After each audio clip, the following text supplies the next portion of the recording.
Ça, c'est donc de la bonne terre qu'on appelle la terre, un peu de la terre noire mélangée avec du sable. De la bonne terre pour faire pousser plus de 150 000 plants de cacao nouvelle génération. Bienvenue dans une des rares pépinières camerounaises uniquement destinées à cette production. Cette entreprise, c'est le projet de Jean-Jacques, fils de producteur, le cacao. C'est sa vie, sa nouvelle ambition, relancer la culture de cette plante au Cameroun, trop longtemps délaissée. Nos plantations sont d'ailleurs vieilles, de 70 ans. Et même les acteurs qui étaient là sont également vieux. Donc il faut donc presque tout refaire, c'est-à-dire pouvoir couper les vieilles tiges et les remplacer par les jeunes plants.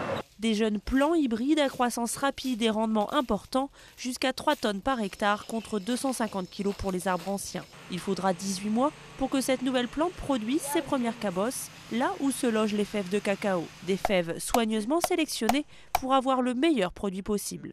Quand elle est costaude, quand elle est dodue, quand il n'y a pas de vide à l'intérieur, c'est que c'est une bonne fève. Producteur, Jean-Jacques est aussi à la tête d'une coopérative de petits exploitants.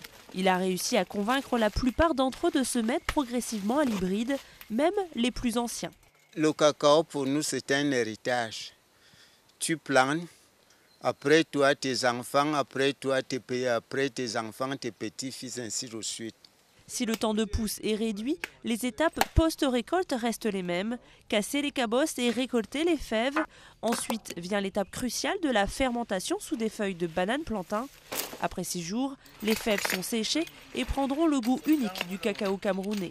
Un goût reconnu par les spécialistes, mais la concurrence mondiale est rude. Malgré ses 205 000 tonnes produites cette année, le Cameroun n'est que le 5e producteur mondial. Grâce à la remontée des cours, le pays espère atteindre 500 000 tonnes d'ici 2015.